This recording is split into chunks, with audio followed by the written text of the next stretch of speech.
we could get a roll. Oh, there we are. We're back. Okay. Do I need to start over? Can we get a roll call vote, please, for the Planning and Zoning Board? Make sure everybody's here and record those who are not. Member Alexander? Here. Member Burke? Present. Member Munoz? Here. Secretary Pfeffer? Here. Vice Chair Strozik? I think Jody's on vacation. Chair Northy? Here. And alternate Rodriguez. Alternate and I'm here, but I can't hear anything. okay. Is that better?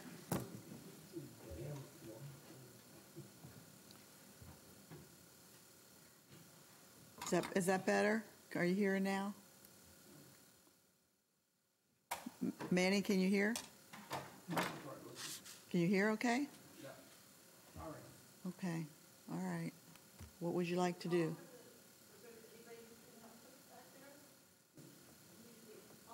Yeah, let's just take a minute and see if we can get. I can hear someone now. Go ahead. Okay. You're okay? We want you to be comfortable and able to. Well, I'm not comfortable with it. Okay. Madam Chair, I wonder if you could make sure you're exactly, Say again? That's right on you, I'm sorry. Okay. Is that better? Is that better? really is. Okay. Is For that me, better? anyway. Maybe all not right. for him. Maybe it was me. All right. We have some wonderful people that will help you if you want. Yeah, you can take a look at the system, see what's going on. I'm sorry? Do you want someone to? Yeah. Let's take a 5-minute recess, and I know this is. But I don't understand. It's all lost, okay, by the time it gets to here. That's why you wear headsets. Okay, I understand. We're going to take 5 minutes and see if we can get Mr. Rodriguez so he can hear.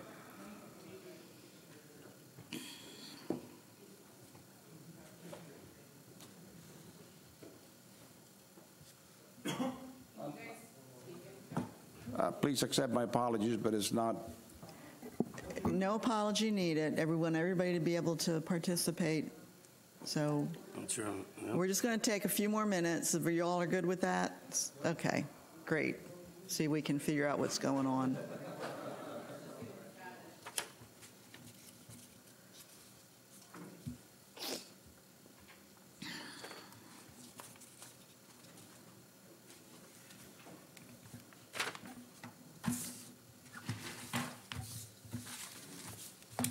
This is the only thing we have on our agenda tonight, so.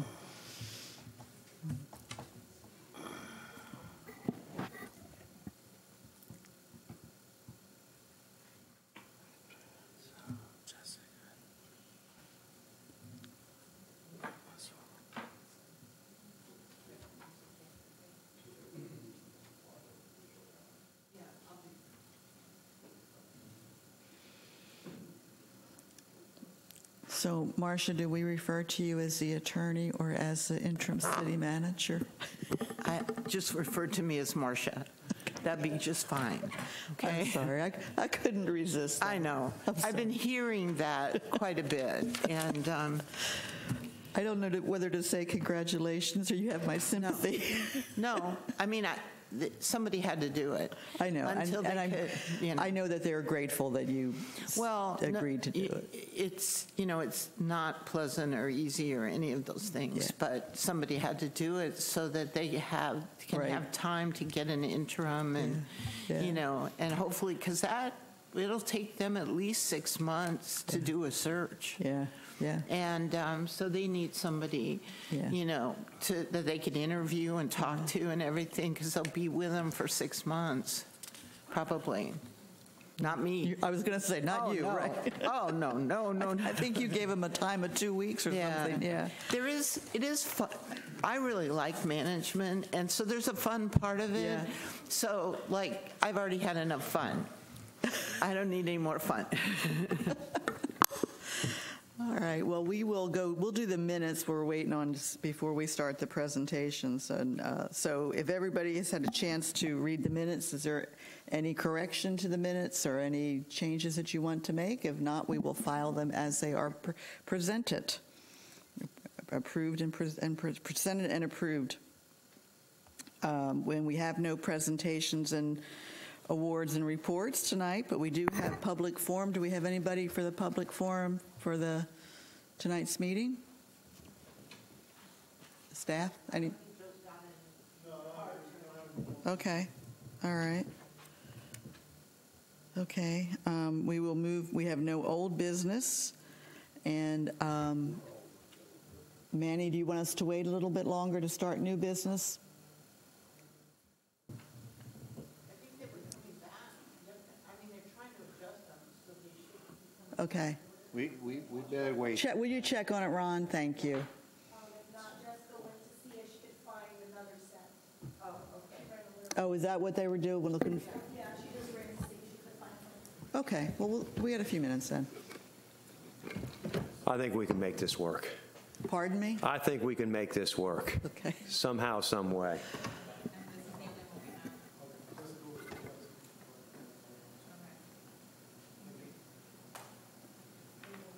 Is that adaptive equipment that we provide at the city? Is that what?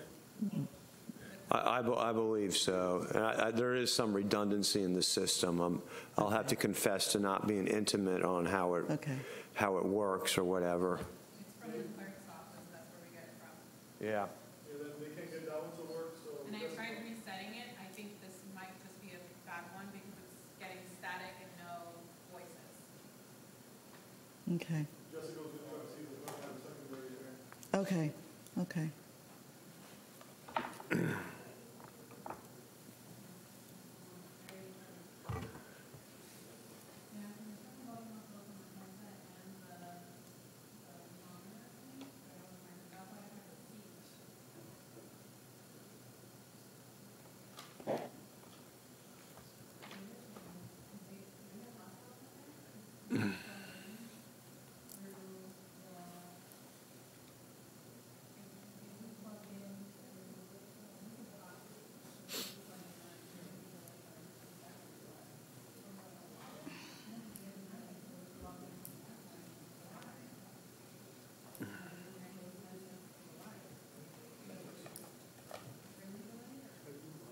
Good. How's business been? Good. Good. Got a sober thing going on? Kind of a sunburn thing going on. We have another. Go up to Petoskey. It's 30 miles from Acre. Oh, do you UP there? It's south of UP. It's just where you get the UP. It's 4 hours from the trip. Oh, is it? Summer. Yeah, the summer. Yeah, we went to Minnesota. Yeah. And my son We're lives in gonna Rochester. try this. Okay. Okay. We're gonna log in through the actual live So, meeting. yeah, that was So it might be a little delayed, but at least we interesting hear. Don't want to be there. I can hear you, but I don't understand. very people were complaining about how hot it was, and I'm like, Yeah, they complain about how humid it is. That's like 60% humidity. yeah, I mean, the winter, I mean, my son obviously is a Florida boy, so he went up there last March or April, and Do you have another one? bit of what it can dish out. It'll start ramping up here probably early next month. And he works for the Mayo Clinic. Oh, okay. And we'll see exactly what his disposition about winter is coming January. Because I understand that, Minnesota's just off the charts and rural. Plug in your car. Yeah. Yeah, I mean, Hey, okay. Woo. Thank you. We have liftoff. Okay. Thank you, Jessica. Staff, thank you so guys. much for being I for your appreciate it kindness. immensely. She saved the night. Thank you. Thank you. All right.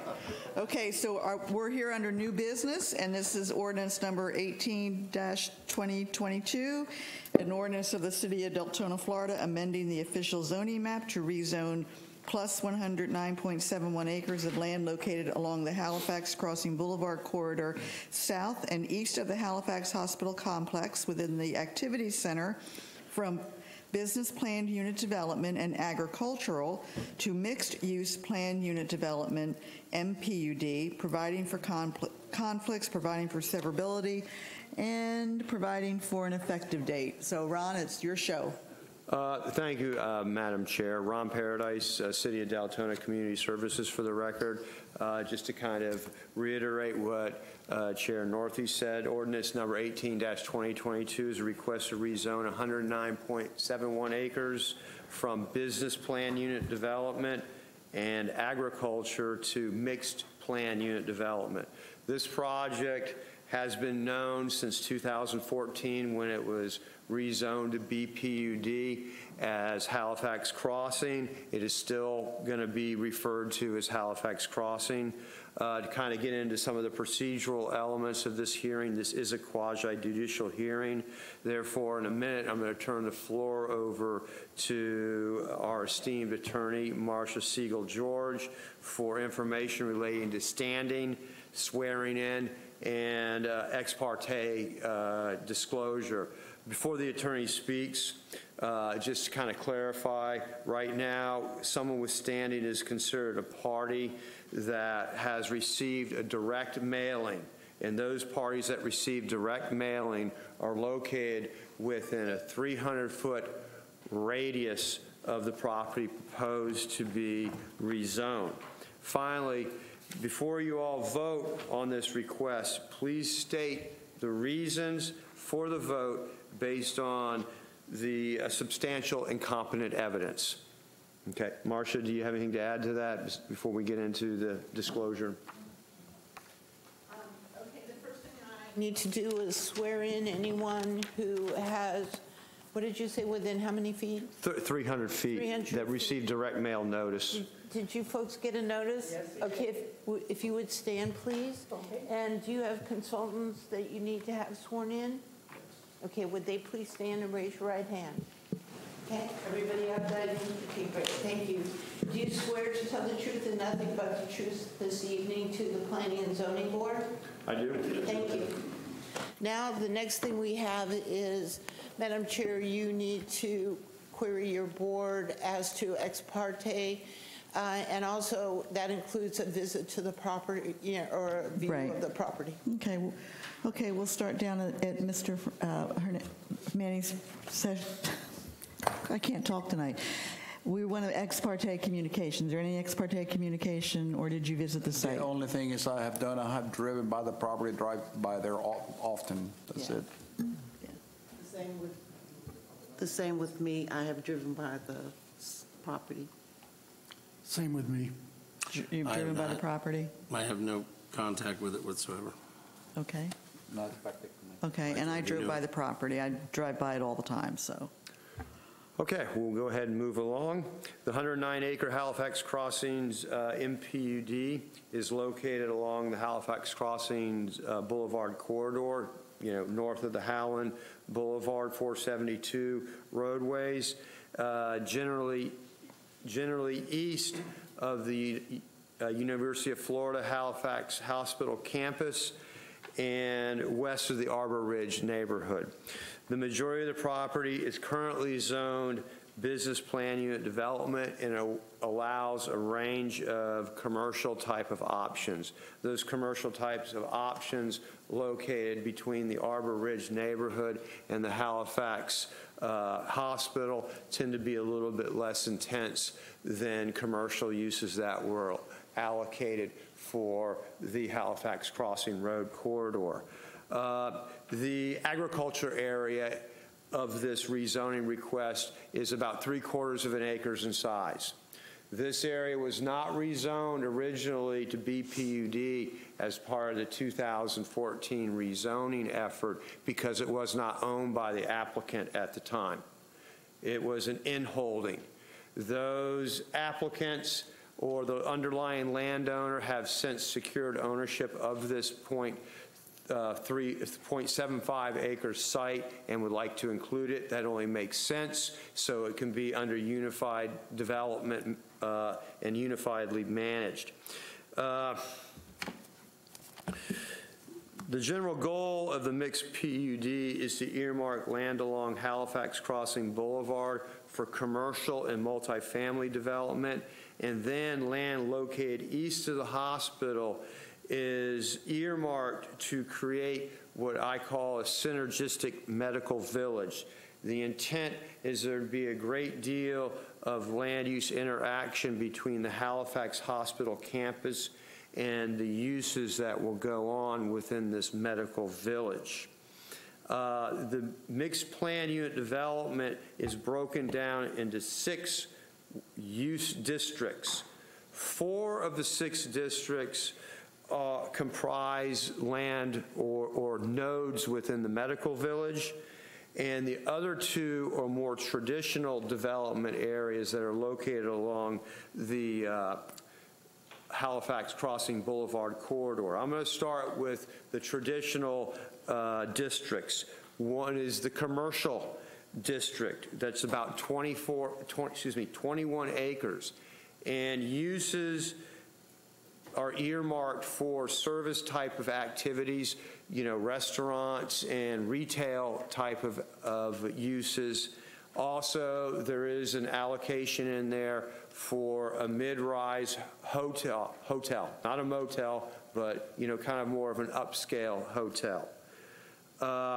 And this district is located just northward. It starts northward of the McDonald's development and extends up the Halifax Crossings Boulevard corridor. Further north along the Halifax Crossings,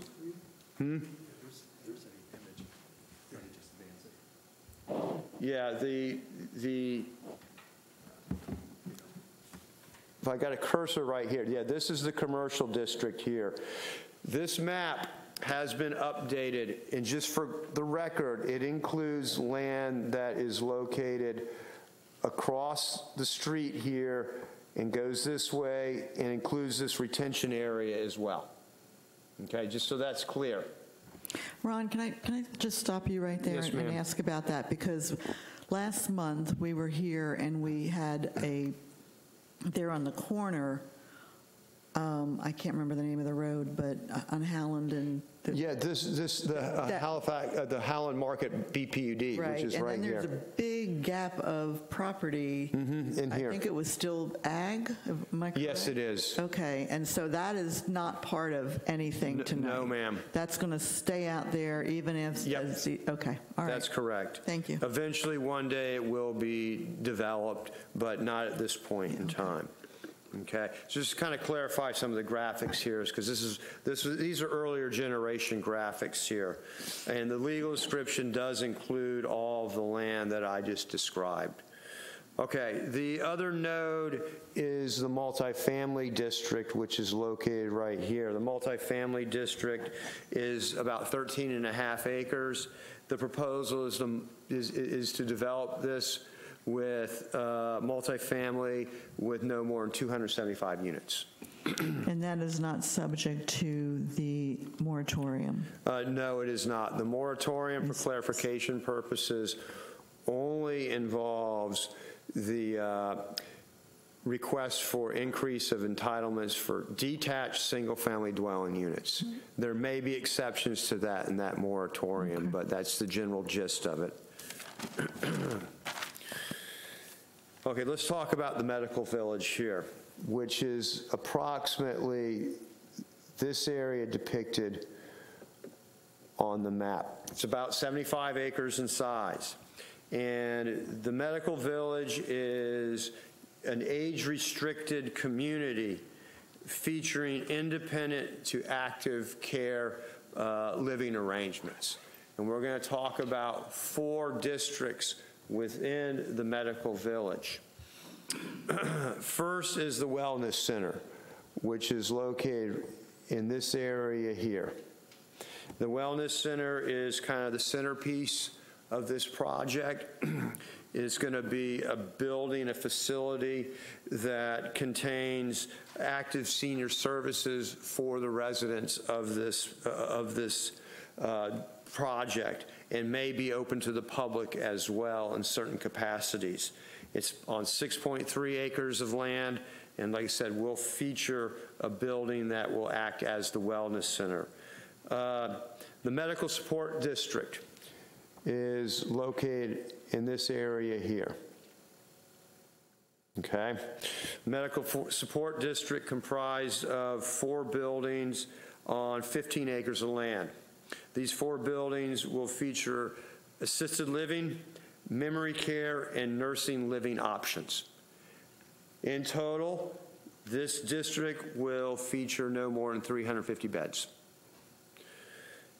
The next district is the multifamily district, which is this area right here. This includes 9 buildings that will be mid-rise, multifamily, age-restricted facilities, and it'll be limited to 420 units. Finally, the balance of the site is the cluster residential area. This is an independent living arrangement, and the applicant will explain in greater detail of this concept, but there are basically clusters of 4 townhomes that are oriented to a courtyard. And again, I don't mean to steal their thunder on this, but this is, independent living, and the design is intended to engender a great deal of community building and to facilitate neighbors checking on neighbors. And this is going to be limited to 80 units. All right. Let's talk about the more technical elements, more specifically traffic. Traffic is predicated and intended to be controlled by a trip cap associated with the 2014 Halifax Crossings Business Plan Unit development. The trip cap was 17,415 average daily trips. To date, the Halifax Hospital Complex, McDonald's, and Wawa have used 10,256 trips. Okay.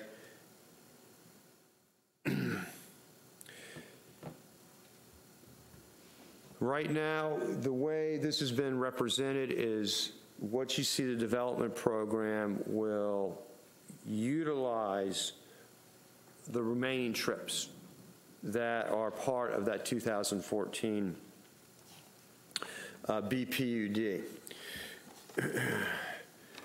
We sent out late, and I apologize for this, comments from peer review from engineering firm BCC. And they made some observations on how the methodology was generated to underpin the trip allocation and to ensure that the trip ends all reconciled. BCC comments, they were in your package. Like I said, we sent them out late. Apologize for that. But I'm going to kind of go through some of the highlights of the BCC comments. And then, we've talked to the applicant, and, we've got some ideas on how to reconcile these moving forward. With that being said, one of the observations of BCC was that 3 generations of ITE manual trip generations were used to explore or evaluate the traffic generation characteristics of this project. 9th, 10th, and 11th editions. These do change. The traffic generation rates do change as these additions are updated to the ITE manual. It's this simple. The traffic generation, where applicable, needs to be reconciled with the 11th edition. Okay, and that is we're going to talk a little bit about that here in a minute. Also, the land that we talked about, which is known as Lot 10, and the north half of, or Lot 2 of Lot 9, the replat of Lot 9, wasn't really factored into the development program that was used to generate the trip generations, okay? The solution to that is to come in and propose a phasing schedule for this project to, at minimum, determine what areas will be phased first and what areas will be developed in later phases. And according to the development agreement, anything developed in these later phases is going to have to come in utilizing a traffic impact analysis and be re-reviewed by the city.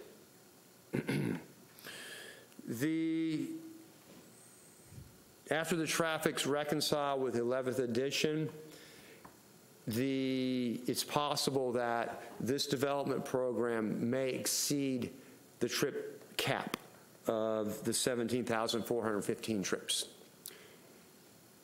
If that is the case, again, it needs to be reconciled, and that can be handled through phasing to bring that down below the threshold. Also, there's, I believe, some potential to mitigate those traffic impacts by looking at the pass-by rates uniformly with the 11th edition. There's a lot of technical stuff here, but I think that this can be reconciled. With that being said, staff does recommend that the Planning and Zoning Board recommend the City Commission adopt Ordinance 18-2022 based on the following reasons. The Mpud is consistent with the comprehensive plan.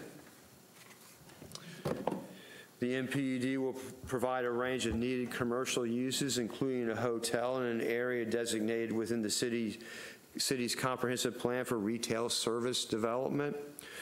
The medical village will complement the existing UF Halifax hospital complex. The medical village will create relatively high-paying medical and medical administrative sector jobs. The property will continue to be subject to a development agreement. Transportation improvements will be made within the immediate area to support the development, as well as 2 proportionate fair share payments at the minimum of about $1.4 million. Urban commercial development will improve the city's tax base. The multifamily elements, both non-age restricted and age restricted, will result in a diversification of city housing choices and extensive buffers afforded to provide a high level of separation between existing neighborhoods and to provide habitat improvement opportunities for the scrub jay will be part of the plan. And to talk about those buffers briefly, there will be a 100-foot buffer along the northern margin of the property and a 40-foot buffer maintained along the western margin of the property. I'll be happy to field any questions y'all may have with regard to this proposal. Okay, we're going to ask questions of Ron, and then we will hear from the applicant, then we'll do public participation. Let me start down. Mr. Rodriguez, any questions of Ron? Yes, I believe I have. One of the things that I was listening to Ron speak about the traditional, not only traditional district, but about the talking about the village district, actually up in the multi-family primary district and the commercial district in that area there. Have we thought about affordable housing for that area at all? Right now, it's been represented to the city that will be market rate housing. So they're not even considering affordable housing? And to be honest, they haven't really broached that topic with them. Well, I guess my question is, would have that been directed to the developers, that the city is actively involved in trying to encourage developers to create affordable housing in the city? They are aware, and they are here, and they message is understood.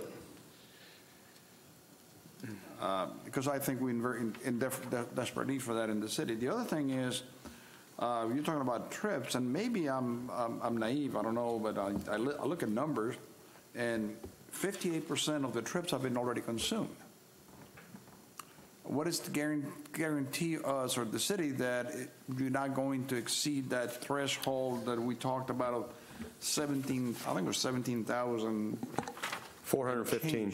Yeah, okay. Yeah, how this works in the development agreement is they are obligated, as projects come in through the land development process, to account for the trips that that project will generate, and the city will keep an accounting of those trips, and if there's anything that exceeds that trip cap, then it's got to come back and it needs to be evaluated through a traffic impact analysis effort. Okay, well, that's all I have for now, but I'll reserve my right to ask later, okay? Okay. Ms. Burke?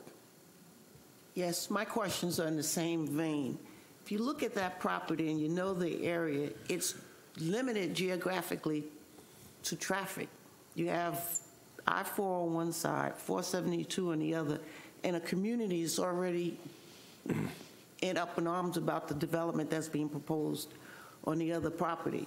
So I have two questions. One is, how does the phasing in eliminate the ultimate traffic issues? Because if you limit it to the geographic area that's there because of the infrastructure that's already existing, how does the phasing in ultimately solve it? And then the other question I have, and you can put them in whatever order, you indicated you believe it can be reconciled. Well, how can that issue be reconciled if we're limited to the geographic area that we're speaking of? What would happen is any future traffic impact analysis efforts would be associated with mitigation. And that mitigation could be in the form of proportionate fair share payments that would be used to improve the traffic network in the area, turn lane improvements, intersection upgrades, signal timings, just some examples. Also, it may result in the applicant or developer having to perform upgrades to those facilities as well, or a combination. That sounds good, but the reality I'm looking at is I travel that distance. That Graves Avenue and coming out to Halifax Crossing is already as far as my comfort zone at that point. We're not even speaking about the new development that we're having south or east of Wawa, or the traffic that's being generated across the street behind the Burger King and the racetrack with apartments. So where are these new proposed streets that can come up?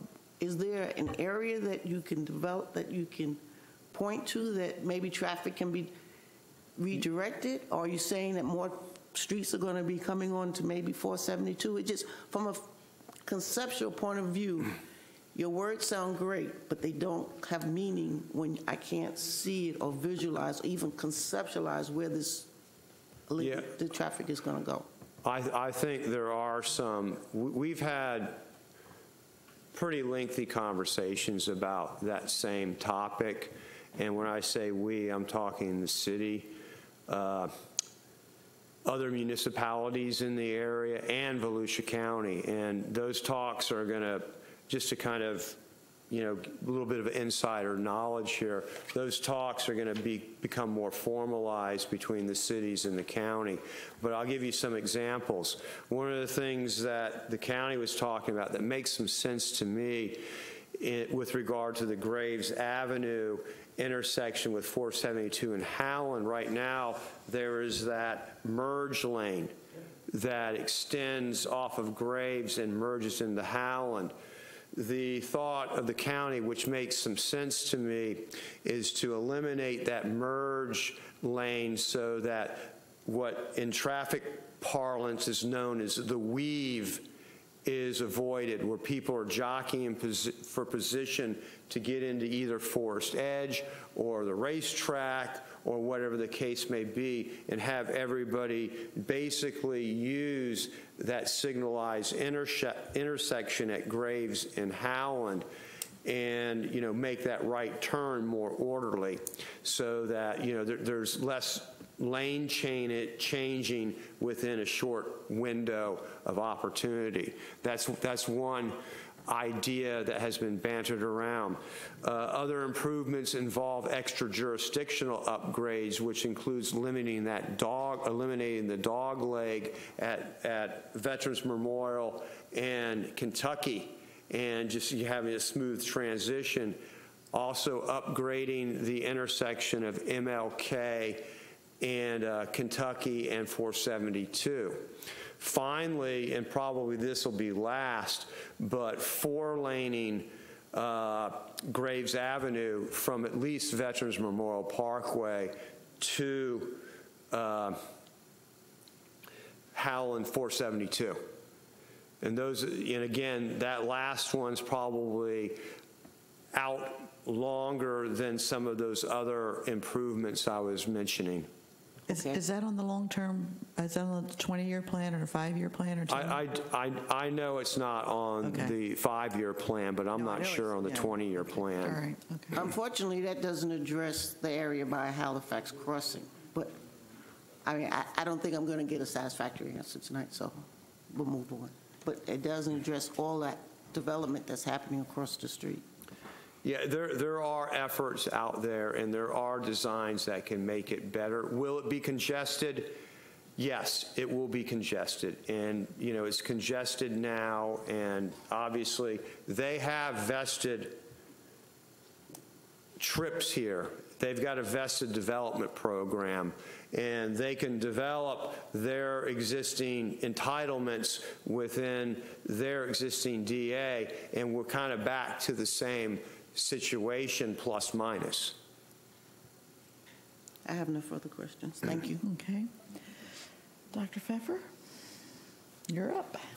Yeah, one, are you going to make any sound barriers between I-4 and these residential developments? None were planned, no, sir. I mean, is it likely to be an issue? I think for the commercial, no. I think the way the residential is designed, and we didn't get into a lot of the design nuances in the course of this entitlement request, but the multifamily buildings are set back, from the 472 corridor, so that will provide some sound mitigation. Okay. For every meeting we've had for the past 6 months, there's been one development coming up, then another one, then another one. Can you provide us with a list of things that you think are going to happen or in negotiation, so we can have some feeling that we're not one by one getting into a disaster? I think that's a good idea. If we have a calendar. Yeah, we have. Calendar. It's kind of interesting you mentioned that, because we were talking about staff. The planning staff was talking about that today. To kind of upgrade at least what we know is being worked on now. We in this day and age, it seems that the entire planning staff individually gets approached on a lot of ideas, if you will. I don't know how much, some of these ideas don't have a lot of traction, if you will. But yeah, we've been talking about doing, a map. We had one a while back, but we just didn't update it. Could you do it by the next meeting? Oh yeah, we will. Because we're talking about needing it here sooner than later. Okay, thank you. I think probably what, at least for me, I was like, okay, we talked about that one corner last month and had no idea this was coming forward. And not that it would necessarily have made a difference, but it would be nice to have a concept of what is happening, because that area is really beginning to develop. Understood. And any other areas in the city. So, Okay, Mr. Alexander? I have no comments or questions, other than we've designated this the activity center, and we're getting activity finally. So. Right. Yeah, Mr. Muniz?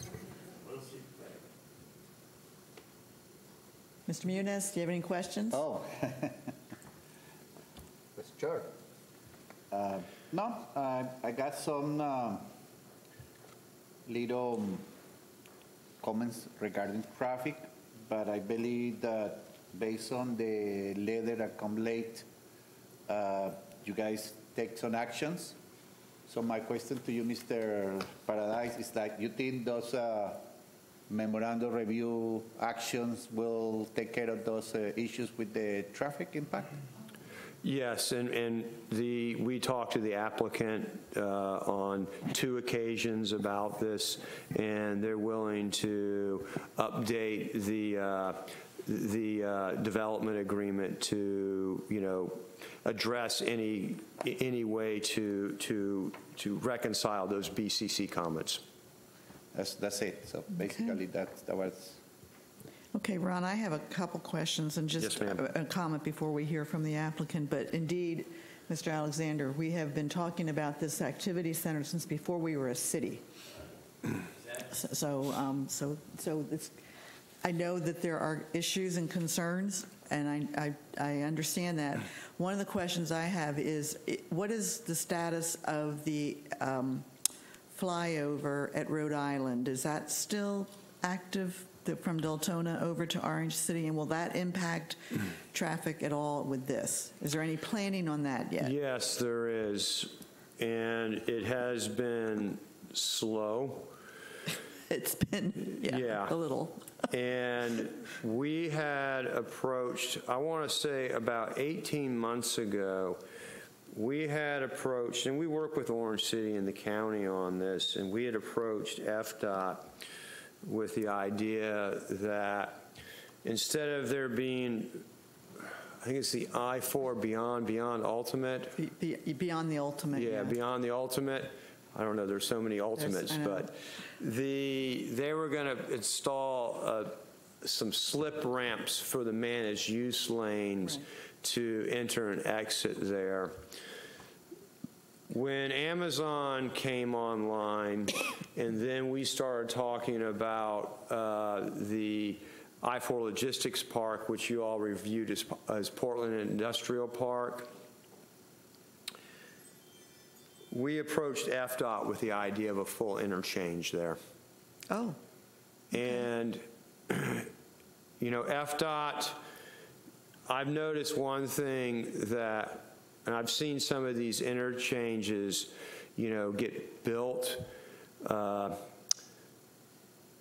just in the Central Florida area. And it's my understanding that usually those interchanges, from the inception to the actual construction, at minimum, are 10 to 15-year items.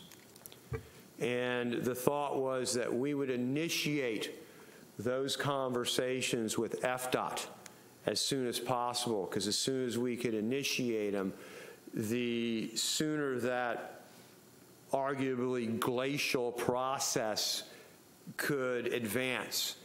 It's been a while since we've touched base with FDOT on that. They had initially been, at best, agnostic about it. They don't like the separation. They think it's too close to 472 in Saxon. The latest example of that we could come up with was a new interchange for the St. John's Parkway, between Ugalli Boulevard and 192 in Brevard County. And their response, well, you got an international airport. Well, we were kind of like, well, we've got an Amazon distribution, Amazon there. And I'll raise you, an Amazon distribution facility with another 2 million square feet of industrial space. But with that being said, progressing to the east, when Portland Industrial / I-4 Logistics Park they dedicated a 70-foot strip along the southern border of their property to be combined with another 30-foot existing right-of-way, so there'd be a 100-foot corridor at least along that segment. Okay. That would plus So there's a up. reservation then. Yes, that we, actually it's a dedication. Dedication? Oh, to the city. Oh. And we'd have a 100-foot dedicated right-of-way to accommodate the extension of Rhode Island. Now, back in 2005, one of the ideas was that Rhode Island would continue eastward, then make a transition to the north, and then run along the western terminus of Deltona High School, and then plus up somehow with Forest Edge. Okay. So that is being actively pursued as well. There's also, been talks also about improving four-laning North Normandy from Furwood all the way to Grace. Okay. So there are transportation improvements in the area that we anticipate will help manage the traffic from what is turning out to be a very robust, very active, and very exciting development program emerging in that activity center. Well, I believe there's going to be some activity on the west side of the interchange on those other two corners, and so that is really correct. Yes, really appropriate that the jurisdictions get together with FDOT and try to get this, because I share my colleagues' concerns. There's a lot of traffic. I would also tell you, just on the short term, please ask the county to make that adjustment now on that lane that goes out. What did you? Right. The merge. The merge, that is a horrible merge lane. I don't like it at all. I'm scared to death to use it. So people are coming over and want to get a racetrack, so the light would be great. Just get rid of that lane. Anyway, okay. Yeah, I did not think of that on my own accord. I'm going to give John Chaney much deserved credit for coming up with that, because like I said, that's beyond my level of expertise. I know. Yeah. Thank you, John. John is true engineer. Okay, improvements. What is the time that the build out time on this of this whole project that we're looking at? I mean, it's not going to come out of the ground tomorrow and be built on over a year. This is, I think, a longer-term project, correct? If I respond, I think somebody over there may throw something at me, so I'm going to let them answer. Let them respond then. But guys, that's going to be one of your questions. Okay, with that. I do have a question. Yes, Mr. Alexander? Just real quick, how does this play into, or the thought process of what's going to happen at with the DeMarche property when that goes to grow? I mean, I'm assuming that that's already been anticipated also, especially with that intersection, what you're talking about. Yeah. That's even going to make it worse to get it. We've already got the apartment complex, but is this going to hinder that development too, or are we? No, they already have their entitlements. Oh, okay. Okay. Now, if they change those entitlements and they want to increase their development program, yeah, there could be some further questions about that. But they've already got a pretty ample, entitlement there. Already been taken into consideration. Yeah, and they may want to change uses in the future. Probably sooner than later, maybe, but they're going to probably stay within their equivalency matrix for trips. Yeah, it's going to be more retail than this is. Okay. All right. We will hear from the applicant now of any presentation that you'd like to make. We ask that you keep it to about 15 minutes and then open up for questions. And you've heard some of the concerns. If you could address that, that would be great. And thank you for providing, I don't know whether staff did or whether y'all provided us copies of the presentation. You're welcome. My name is Pete Spittler. I'm a principal with JBEC. These are my partners, Joe Byrne and Steve Caliber. I am an architect and planner, not just developer, so I kind of look at it through a different kind of lens. And all the issues that you are bringing up are legitimate issues. There's no doubt about it. And what we try to do is address those as well as many other. And at the end of the day, what you're really trying to do is balance the needs of the community, not only in the program of what we're trying to do, but also in all the challenges that development in this activity center presents. And you got your finger on the pulse of the one, which is traffic. I guess that's one of the downsides of being popular in the development world. But at the same time, I also want to give credit to Ron's group, because we've been able to get through a lot of very, very large and complicated issues in a very short period of time. And I think that's a credit to the talent that he has on his staff. With that, I'd just like to kind of take you through the presentation.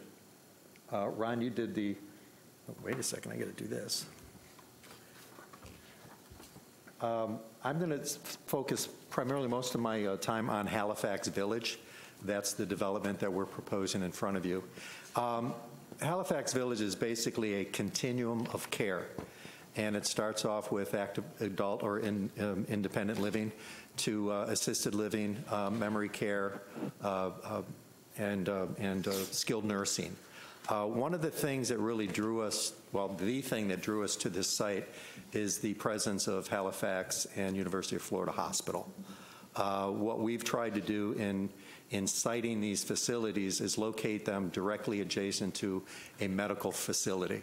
That provides, I think, a lot of benefit from our standpoint of marketing and getting our customers there, but also a lot of comfort and reassurance to our customers that a hospital is within a stone's throw away. We've had some very, very nice meetings with the hospital board and the university staff relative to their support for the project, because what we needed to do, and as I get into it, you'll see there's some linkage that we're going to have to their loop road. Actually, it was kind of interesting because the comment that they made was, can you make your buildings look like ours? We said, to make it finish off your campus at no cost to you. They kind of love the idea of having that there, and so do we, for a number of reasons.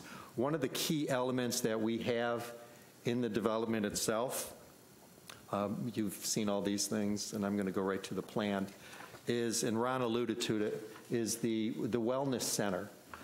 This wellness center came about as a result of a visit we made to Lake Nona, just north of Orlando. They have a performance, what they call the Lake Nona Performance Center. And I'm originally from Ohio, as well as Joe, my partner. And ironically enough, the group that did that is from Ohio, Akron area. And so we were able to have a real meaningful conversation with them and convince them to be a part of this.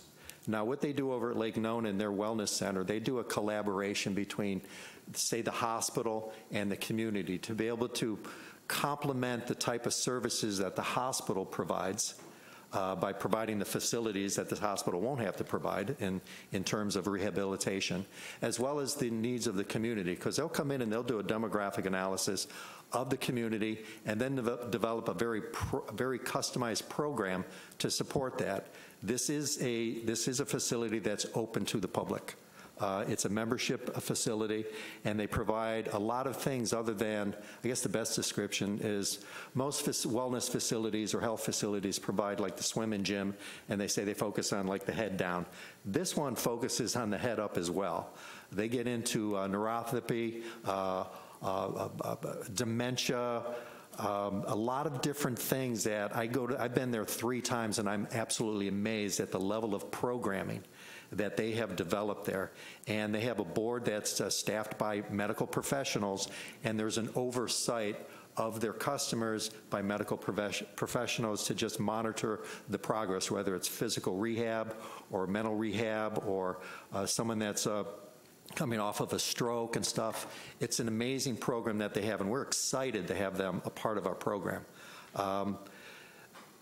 That's located directly at the very entry. And we've kind of themed this thing around kind of a Spanish Mediterranean feel, but as you enter this will probably be more of a contemporary piece of architecture, maybe utilizing some of the color palettes and materials of the overall development. Directly adjacent to that is the assisted living facility. That's approximately 150 beds, and that could be a combination of assisted living and/or memory. We're talking to a number of operators right now, and they will be very instrumental in programming the specifics of that facility. Directly adjacent to it is memory care, and then just below that, adjacent to the hospital, is skilled nursing. Now, these will probably happen. You've asked about phasing. The way we see these 3 buildings, probably the assisted living will go first, and that will probably be followed by the independent living, and that consists of 9 buildings. We have the central building is located right here. We have an amenity building of about 17 to 20,000 square feet that will house the dining, the meeting rooms, exercise rooms, on-site staff offices. And then it has 2 wings of 4 stories that kind of frame the amenity with the pool and the outdoor recreation areas and stuff. Ron had indicated a buffer right here. Here it's shown kind of a green space.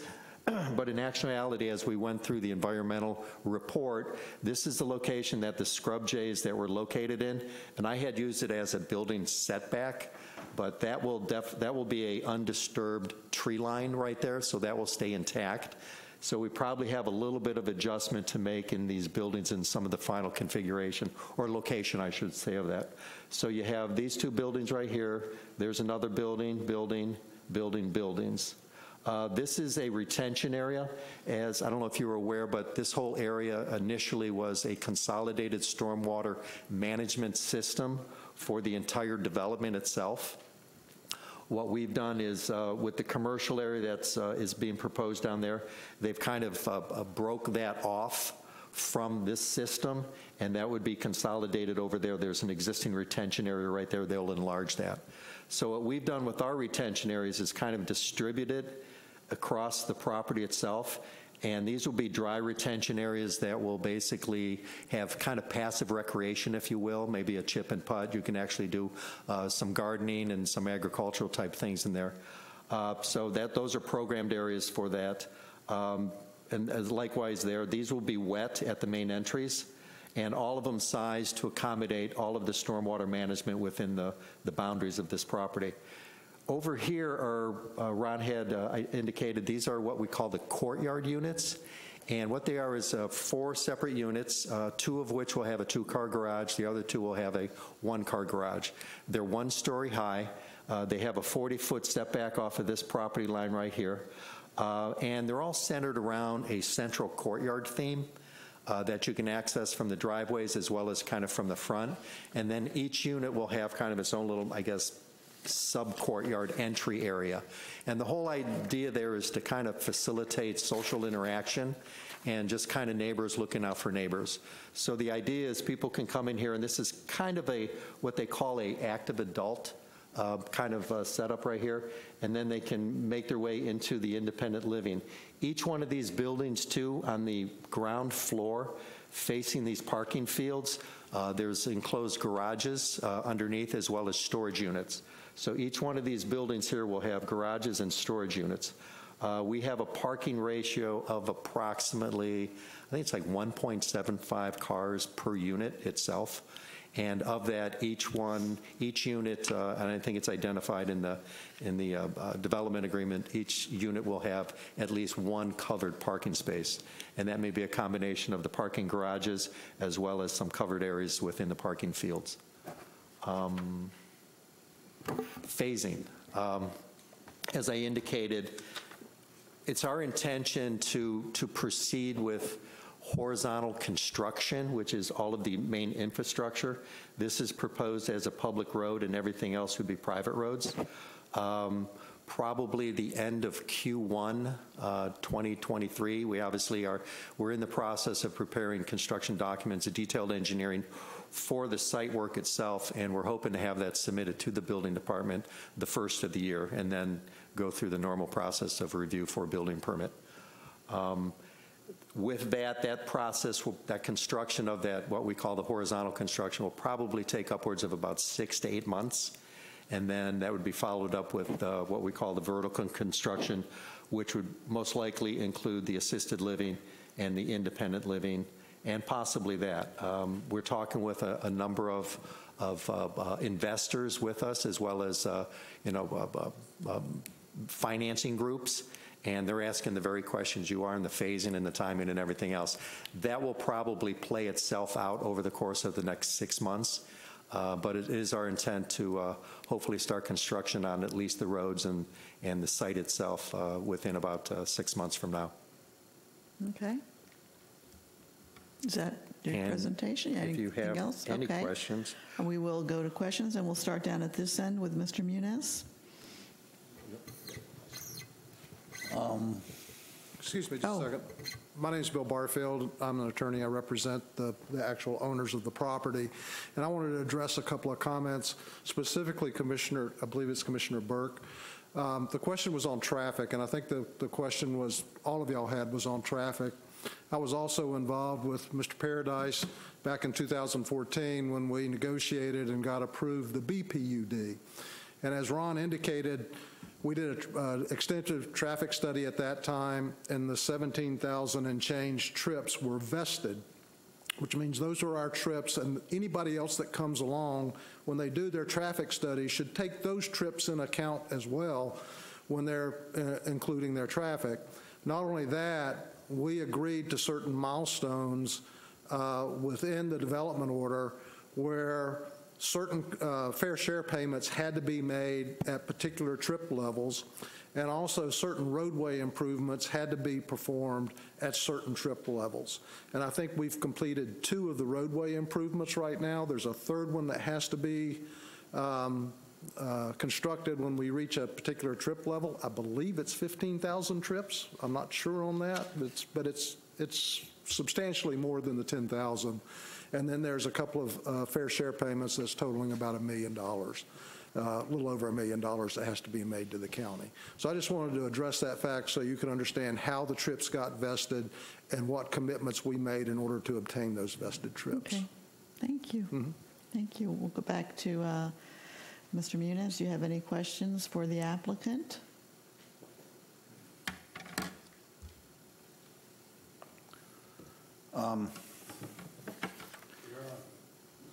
Hi. Well, basically, everything been said, and the presentation is very good. It's very interesting, the project you guys plan to put over there. It's important that regarding traffic, okay? I don't want to say that we got any issues with it's going to be a big problem or something like that, because I think everything can be solved in the main road. But the thing is have you ever considered that it can be a little, it may have an effect on the development, may cause some sort of cluster over there that make it look the development as something that is not good because it's hard to go over there, too many people going there, let's go to different places because it's too much traffic or something like that. I don't try to discourage the project or say that traffic's going to be an issue. The question is you guys sit down very careful about considering that had to be fixed on the main road by adding. I see some corrections that you guys present on one of the letters, which I believe that's very important. And just basically the question is you totally aware that, on the main road, you had to make some changes in order to improve that area because the project looks good, very interesting. And I think this is a very modern, it's very, let's go say modern project and looks good, especially in Deltona, no? Yeah, I think it's interesting as we were talking to individuals, I think probably one of the most standout comments that someone made was, after fully understanding what this is, the comment was, every community needs a Halifax village. And to be honest with you, they do, because it provides a necessary housing type for seniors within a community to stay within their community. A lot of times, those types of facilities are located outside the community, and they're forced to leave their community. This one allows the residents, as they grow older in Deltona, they can stay here, and it's in close proximity to where they live, where their family is, and where their friends. So, Put me in the list, I get in there. pardon me? Put me in the list, I get in there. Growing older. Right. Yeah. Who likes We're change? all doing that. Another thing on the traffic, and this is a very subjective statement I'm going to make. Obviously, we have to take into account the various uses that we have here, the assisted living, the independent living, and going through the traffic calculations, there are certain allocations of trips based on how many units of each one of those things you have. The reality of the situation, my experience is, as you get older, you drive less. Many of the people, obviously, in these assisted living or memory care or skilled nursing aren't driving at all. So there's 350, but we do have allocation of trips because there are workers and everything else. So it's, and time will tell. I mean, we will obviously accommodate the traffic requirements as dictated by the analysis and everything else. But I think as time will tell, we'll probably see lesser of a traffic impact. Now, there's also been some comments about, well, as you get older, you don't drive as well. So with that, I don't know if it's going to be, Ron, that was you. But the reality of the situation is about old people, Ron. That's what I said. But as I think as this thing matures, I think we'll probably see that. Now, if you look at the amount of, someone made the comment regarding 50% of the allocated traffic to date has already been, chewed up by the hospital and the McDonald's and the Wawa. Those things really, take traffic. They are traffic generators. Yeah, they really are. And fortunately, they're located at the very front end of this thing. So, but I think Ron's approach, and anyone that's looking at traffic is looking at the holistic approach. It's not just the intersection at the end of the road. I'm going to address that at the end, that holistic approach. Do you have anything else, Mr. Yeah, no, just going to add that I'm very familiar with the late known projects and the area. I know there was an increase on traffic over there, but there is another factors. I believe that in order to grow, you had to drive, no? Because we are here, especially in Florida, where car is very important. I think because you're very close to the I-4, that issue can be solved very easy. But thank you for the update on the considerations about traffic. Thank you. Okay. Mr. Alexander? Well, you're just exactly what I was going to ask you. Isn't it factored in that the residents, a lot of people, but that there are also a lot of residents that are not going to be driving nearly as much, except for the employees. I think it's even a better use for that. It's not like we're putting another housing addition or a ton of apartments. So that was what I was considering, was the use was not going to make it a high impact traffic area.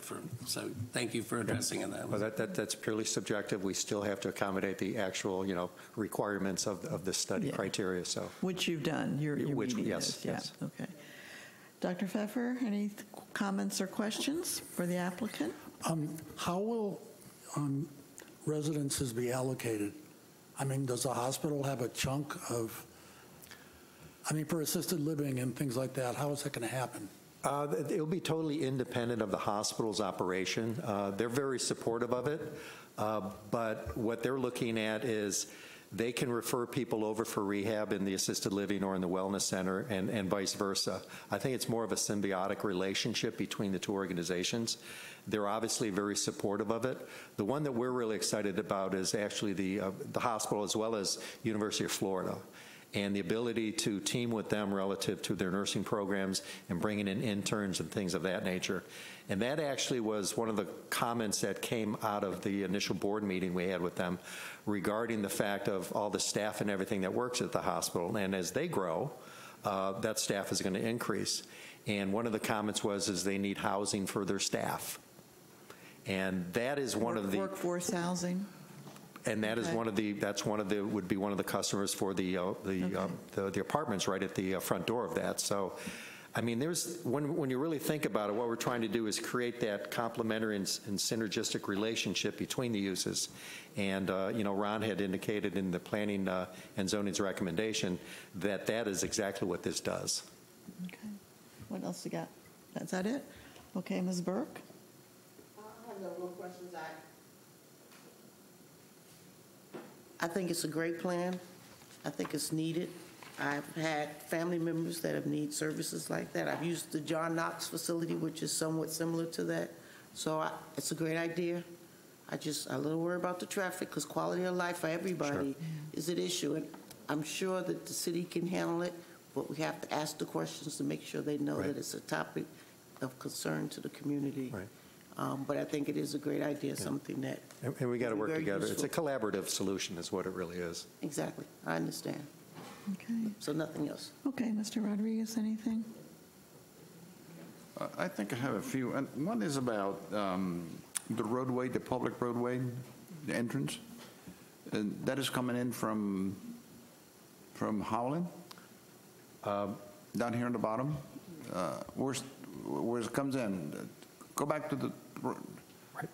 Okay, the main entrance? Yeah, right here. Oh, back over here now, come up to the west, right? Okay. Come towards the left. Okay, come on down further, right there. Okay, yep. You go in there, and that's a public roadway, right? Yes, the public road would go all the way through to here. So where's the entrance to the quads that you're going to build? They come right off here.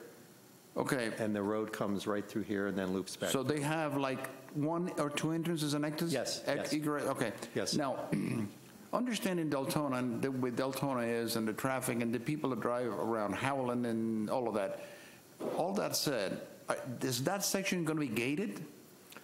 It's not our intention to gate it. It's not intention. So you got a public way and a over 55 probably area there that you're going to build, but it's not going to be gated. Well, I mean, we also have public facilities right here. I understand that, but I'm focusing on this one here. Okay, on the courtyards. Yeah, okay, that is not intended to be gated at this time. It is not at this time. Okay, but then you mentioned those are private roads. These are private roads, correct. Okay, so the city will have nothing to do with the roads? Correct. Okay, all right. Now, in your plan, and as you, I couldn't see it anywhere, and maybe I missed it somewhere, is this going to be rental properties or lease properties? Rental property. There could be short and long-term leases on it. One of the things that became very apparent to us when we were formulating the program for this was a lot of people when they get into say the villages, they sell their home, they go into the villages, they have to buy a home. A lot of people don't like doing that and taking that nest egg of their home. They don't know if they're going to be in that home for 1 year, 2 year, 3 or 4 year. So our program right here is all rental. If they want a 2 year or 3 year or 4 year, they can. And a lot of times those decisions are made collectively with their children. So I hope it doesn't turn into the villages because I don't want that kind of level of STDs here in Deltona. Yeah, believe me, I know. I've heard all the stories. But this is a for rent product, is what it is. Okay, all right, very well. And what we're providing is what we're, especially in these courtyards and the independent living. Since we have these medical services right here, we're providing kind of a la carte services. So as people move in here and say they want house cleaning or they want meals or they want a medical professional, a caregiver to come, they can add that to their program as they go. They may not need it right away, but they may need it over time. Yeah, so they have the flexibility to add that as a service. And every opportunity I get the mic, I'm going to ask the same question. How about affordable housing? Or we thought about that? You don't have to answer that. I just want to plant the seed, okay? Because there's a need for it, okay? Every community needs affordable housing. If you, as you said, you want to be in partnership with the city, and that is one of the goals of the city. So perhaps it would be nice if you guys said, well, maybe 5% of the other area for the non-restricted age living, okay? If some of it would be allocated for that. That's all. Thank you. Yeah, no. But I agree with you on the affordable housing front. Every community needs that. They do. All right, thank you. Okay, I just have a couple questions, and then we'll go to public participation. This seems to me to be a project that is very similar to John Knox, except you just said it's a rental project where John Knox is you actually buy in. Right. Okay. Right. So this is a lease project that person can lease it for a year or more, right? Correct. Okay. But it is the same kind of an idea where it's a step down or yes. We call it continuum of care. Continuum of Yes. care, Yes. thank you. Yes. Yeah, okay. And then, and I don't know whether Ron can answer this or whether you can answer this, but I understand Manny's concern about affordable housing, and I think that that's something that, I don't know, at the end of this, Ron, I'm sure this will, we can take a vote, but then can this board make a recommendation to the commission on both the traffic concerns and affordable housing, non-binding? Yes. Okay. And then Votran, what kind of accommodations are being made for public transportation in this area? Any? We can take that into account. We're not illustrating it in the plan. I didn't see it in the plan. But there can very easily be accommodated within the development itself. I mean, that's Votran has different levels of service. They have big buses and then they have senior pickup. correct. Okay. And I think we have ample opportunity to be able to do that. And I think connectivity back to other areas of the community are important. Right. And did I see a roundabout? Is that a roundabout? Yes, it is. Great. I love roundabouts. Good. Yeah. Thank you. And my final question is back on page, I'm sorry, I have contacts and I have to put my readers on. I got glasses. Page 6, you have an illustration of a walking pathway, and I noticed in the agenda item you identified walking pathways as 6 foot. Yes. Okay, the only thing I will say to you is I hope they're not going to be curbed, that they're going to be flat, and that they will be available for bicycling, because absolutely. Old people like me like to bike. We like to get on bikes and for exercise. Well, we want everybody, someone brought up the idea of golf carts. We're like, no, we want everybody to walk and do bikes. Okay. That's part of the wellness program. You brought up the pathways. I mean, there's, let me get to, I didn't even go through like 3/4 of this presentation, but I got stuck here. Well, see, and that looks lovely, but it also needs to accommodate bicyclists. Right. Old ones. Right. Old people. But the idea is there's pathways that can. I would like to see it wider. I'd like to see an 8-foot path that's the standard FDOT for a urban trail, but you're not identifying it as a trail, you're identifying it as a walkway. So Correct. just please think about that, how Right, we will. you want to accommodate your community in there. Because I know that there will be people that will be wanting to ride bikes through, the contained people. Right. So, okay. All right. We'll go to public participation. Do we have public participation tonight? Yes, we have one. Patty Basara. Oh.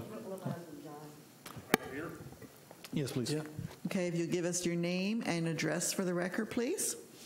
John Becerra, B as in boy. Can you pull that mic down a little bit? I'm sorry. Yeah, there you go. John Becerra, B as in boy, A-S-A-R-A. Okay. Address is 2836 Forest Edge Drive, Deltona. So my question is, we're in Timbercrest right behind, and if someone can show me the map again, I'm trying to figure out where. Pull this back. Yeah, but you can just stay up here, it's fine.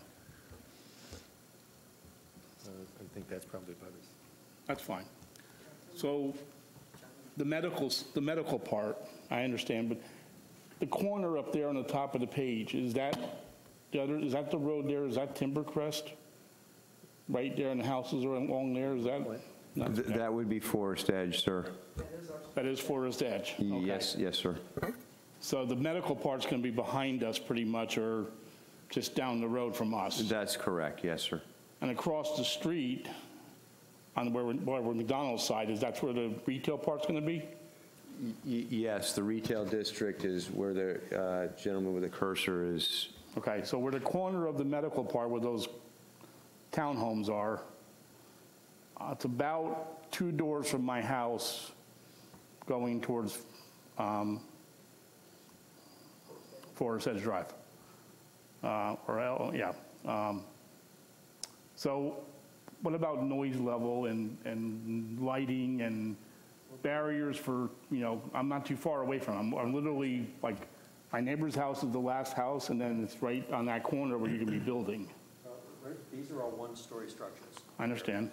and there's a 40-foot setback off of the property line. What you're not, better one to show is. Yeah, if you can be on the mic for that, because we need to record that. Sorry, I guess. Go ahead. You're fine. You're fine.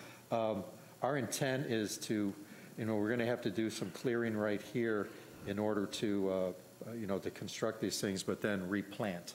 So there'd be the plantings and stuff, but we don't anticipate these buildings being any higher than probably maybe 18 feet. Normal house, one-story house. Okay, but what about the public areas, other ones, they're not too far away? Are there going to be a lot of big lights and noise from that? No, I mean, Because I can hear I-4 from my house now, and there's no barrier, there's no buffer. Actually, the buildings may help that. Maybe, maybe not. But lighting is an important part of any development. Right. And what we always try to do is create down lighting rather than stark lighting that's in your face, and work with a lighting consultant. Yeah, I'm just concerned about noise and from that corner there, being my house is so close to that, and then now across the street's going to be a retail area with big parking lots and a lot more traffic and noise and cars. Is that going to be something where am I going to be unhappy where I'm living because of all the stuff going right behind me? So, okay. Madam Chair, if I may interject. Mr. Paradise? Yeah, through the land development process, the city does look at lighting issues, and basically there cannot be any illumination greater than 1 candle power off-site.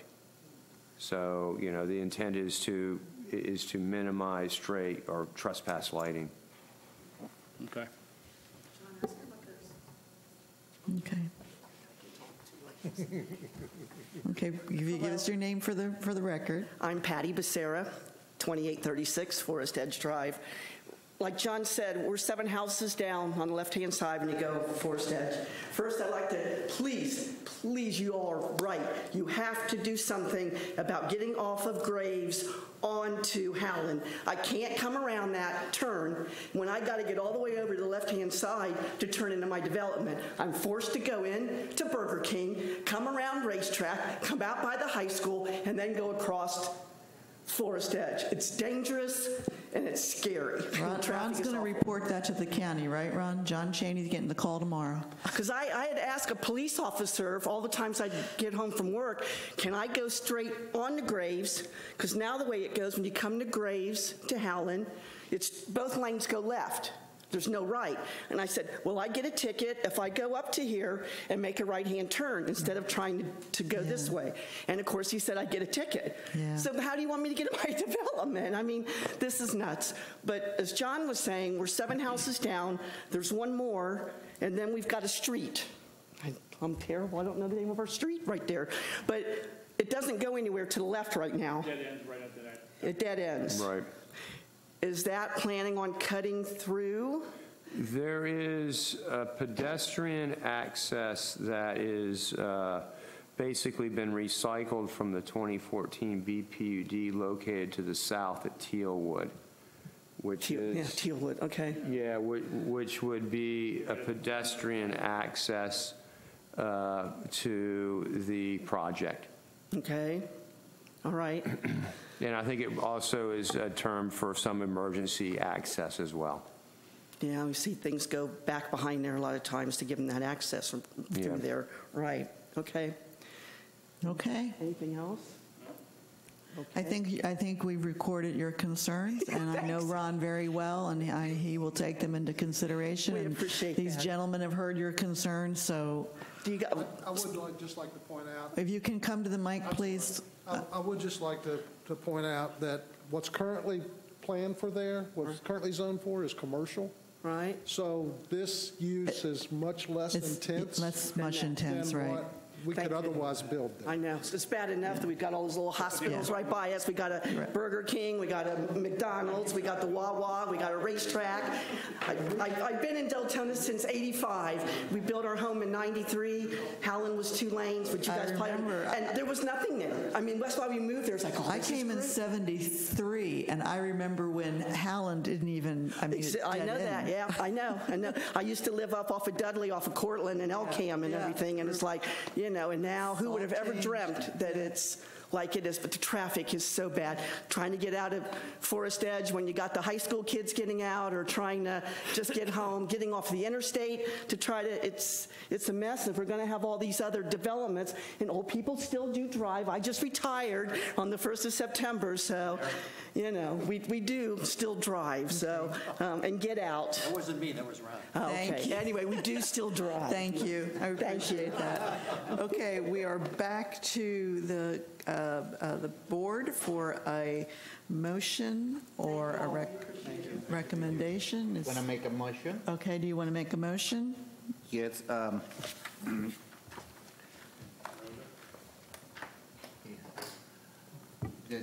The motion is to approve ordinance number 18, 2022. Okay, that's the recommendation for the city commission. Yeah. Could you cite the rationale based on substantial and competent evidence for that, please? Okay.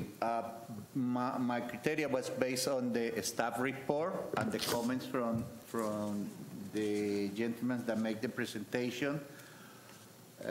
Basically, I feel that it satisfies the requirements, and also I believe that the project is a plus for the city. There is some issues that they've been working on those. They already fixed some answers, and I think in midterm everything's going to be fine. Okay. The motion is on the floor. Do we have a second? I'll second it. Who was that? Was that you, Mr. Alexander? I will second the motion, okay, yes, thank to you. approve the ordinance number 18, 2022. Okay, and you want to state your reasons for? Same thing. I believe that this is an excellent use for that. I think it's a lower impact than if we had other types of uses, more residential or more commercial. I think it's very well laid out here, and it coordinates well with that area and with the hospital that is already there. Okay. Okay, we have a motion on the floor that's been made and properly seconded, and we will do a roll call vote. And when your name is called, please put into the record if you vote yes or no, what your reasoning is behind that vote. So we could do a roll call vote, please. Member Alexander? I will vote yes to approve this change of ordinance. And again, as I think it's an excellent use. I think it's an excellent location for that. This is something that is come of age, especially considering the baby boomers and et cetera, how we've grown. This is a very well needed or mostly needed type of group. I really applaud you in the variety that you've put in this one space. The only thing I was going to say, you got to have pickleball in a bar, but I found out you have that, but it's mostly in the independent resort living is where that's going to be limited to. I think you might want to consider a little park area for the rest of them too. But other than that, I think this is a great use. Thank you. Okay. I say yes. The next person. Member Burke? I vote yes. I believe it's consistent with the city's comprehensive plan. It will provide a range of needed commercial usage, including a hotel. The medical village will complement the existing hospital complex. The property will continue to be subjected to a development agreement. And it will, I think, provide the services that the community as a whole can use. I think it's a great idea. And for all the reasons that are articulated in the staff report as an advantage, I agree with and adopt for my basis for my decision. Thank you. Member Munoz? Yes, but to approve, the reason, and this is because it is in compliance with the comprehensive plan, and I see that regarding the cities around the area, there was no opposition, and the project looks interesting and very well done. Okay. Alternate Rodriguez.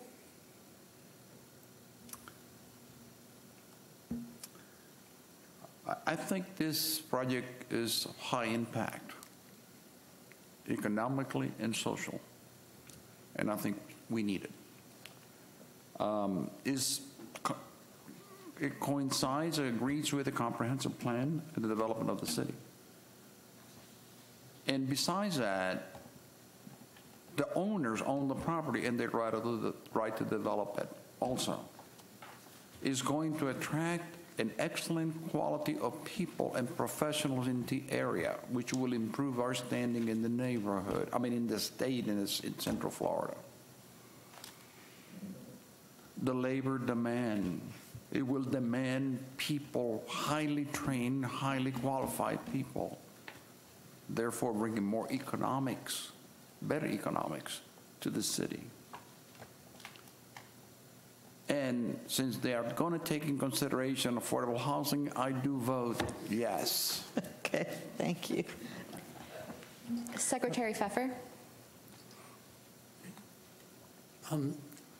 I think that a town of 93, or city of 93,000 people, I think a city of 93,000 people needs mixed-use activities, and this fits in with the needs very carefully. Okay. So I agree. You vote yes? Okay. Is that you, Dr. Pfeffer? Yeah. I get hearing aids that come directly. Okay. We have had a good time tonight with equipment. Okay. And Chair Northey. Okay, I vote yes. It comports with the comprehensive plan and with, let's see, how many years have we been talking about this? Ron, I ran in 92. Yeah, 90. I think it went through a comp plan amendment. Yeah. In the second amendment cycle for Volusia County as a Southwest Activities Center in 1993. Yep, that's when I took office. So yes, this has been a long time coming. It looks to be a great project. I think that we were all excited about it. And besides, I'm an old woman now, and I'm looking at this and saying, I don't know, maybe I might move in there, you know. So I vote yes. And for the record, back in '93, I was skinnier, less gray hair, and a much better driver. Me too. Yeah. Me too. Yeah. With that, we have a unanimous vote of a recommendation of approval to the City Commission. Ron, when will this be heard before the City Commission? In less than 2 weeks on October 3rd. Okay, and then they need a second hearing there too. On the 17th of October. So it will be, okay. Yes. Great, okay. With that concludes this item, but I would ask that if there is interest from this commission, this planning board, to just make a recommendation to the city commission that it is important that that area, that the traffic issues in that area be addressed not immediately, but that there be a concerted effort on addressing that, because we are having more and more activity coming out of that area. And we hear it. We heard it last month, we're hearing it this month. And the affordable housing issue. Is there any interest in sending a sincere message of that to the City Commission? Are we good with that?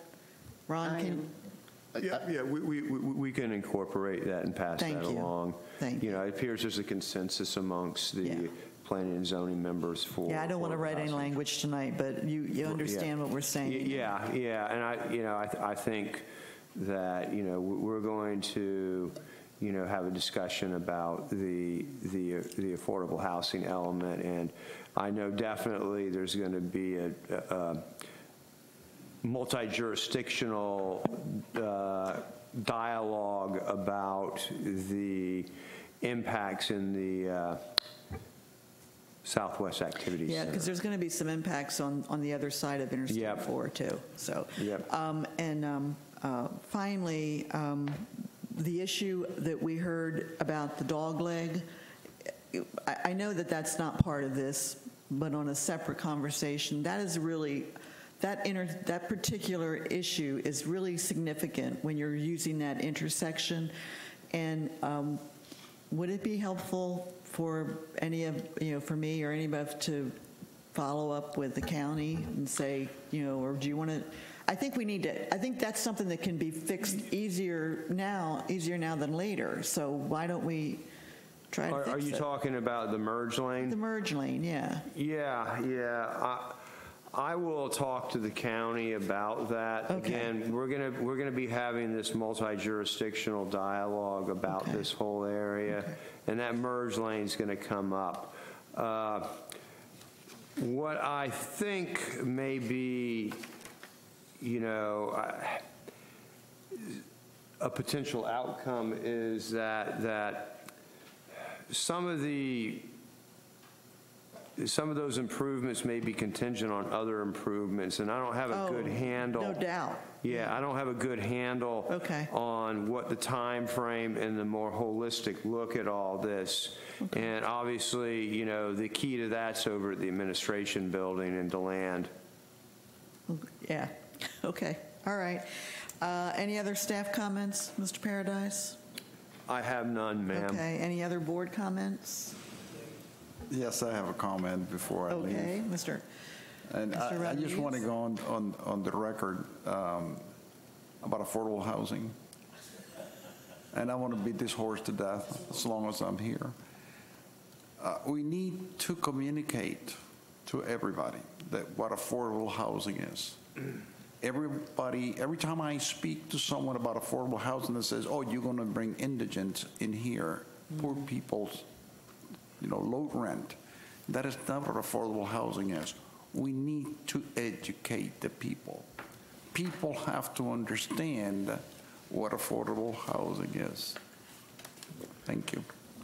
Okay, good comments. Okay. One other statement. Okay. Go ahead. Well, did I hear you say you had one other thing? Go ahead. That was me. Oh, I'm sorry, Mr. Paradise. For the record, Member Rodriguez does represent this board and the city on the Affordable Housing Advisory Committee. Okay, great. Okay, with that, I thank you to the staff for all your help over here. Thank you, Ron. Thank you, gentlemen. We will be adjourned.